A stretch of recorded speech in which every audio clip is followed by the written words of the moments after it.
By at the CME, about 4.6 on the 10-year now, Rick. Yeah, about 4.6. Here we go. This is our June release of the Consumer Price Index, expecting a headline number to be negative 0.1%. This is 4 times more negative, minus 0.4%. That would be the biggest negative drop that we've seen since 4/20, since basically COVID timing, which really affected, of course, all of the inflation data points. So that goes back, basically 6-year low. And if we look at the CPI month over month on the core, also under expectations, comes in at goose egg, 0. 0 would be the smallest amount. It would equal Jan of 21. To find a smaller change or a more negative change or minus 0.1%, that's May of 2020. And if we look at the year-over-year numbers, year-over-year headline, 3.5, 0.3 less than expected, much less than the 4.2 in the rearview mirror. That would be the lightest since March of this year when it was 3.3.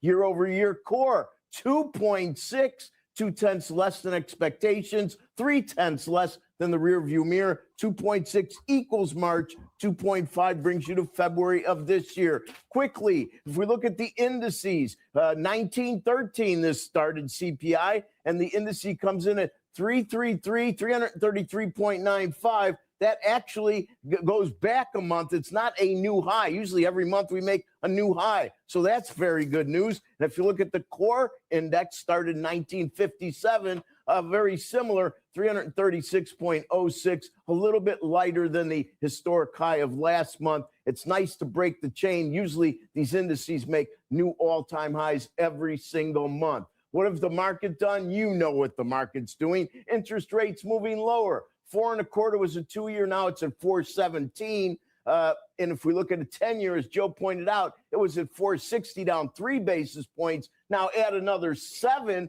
make it minus 10 because it's at 4.53. We see that the pre-opening equities and the Dow futures have turned positive. So this really is a big deal. And of course, we know how much of the Fed's ultimate decision may be riding on this number. Joe, back to you. So we're going to go back and take a look at some of these numbers, right? And what I want to get to real quickly is the interest rates. All right. So first and foremost, right, CPI, Consumer Price Index, the report came out yesterday morning. We had PPI today. And both came in light, right? Light meaning soft when it comes to inflation. The month of June, inflation went down due to, obviously, we know that the war kind of was on a ceasefire.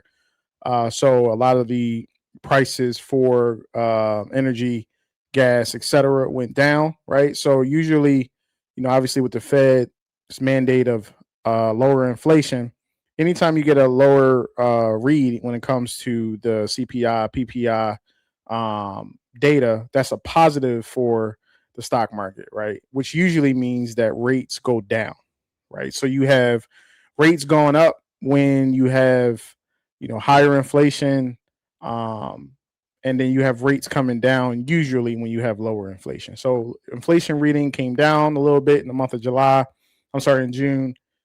We have rates coming down a little bit. As you can see, if you look at the 30-year, the 10-year, the 5 and the 2, what you really want to take a look at is that 10-year yield at 4.54 right now currently. And that is really tailored to the housing market. That's tailored to interest rates when it comes to your banks, loans, things like that, mortgages, etc. And we're going to get into housing costs later in the show.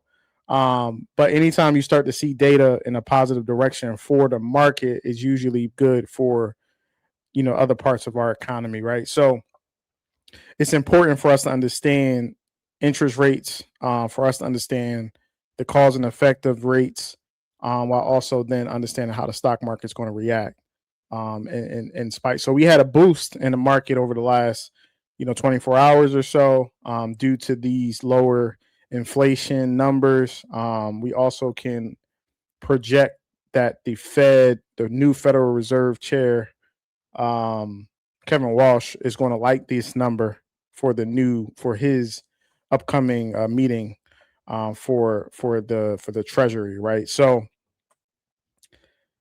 it was likely that if this was hot again, that the Fed would try to raise rates, and raising rates would not be good for the market. It also obviously would not be good for interest rates as a whole. So this report being light is very much a good sign for the possibility of rates being on hold again, not cutting rates currently, obviously, but being on hold, another pause, pushing it out to September and into the fall. So that's a good thing for the market, and it's positive as a whole for us investors, as we've seen some of our equity positions start to go a little higher due to the CPI data, right? So that was CPI this week. Also, PPI came in light also, which gave confidence for the stock market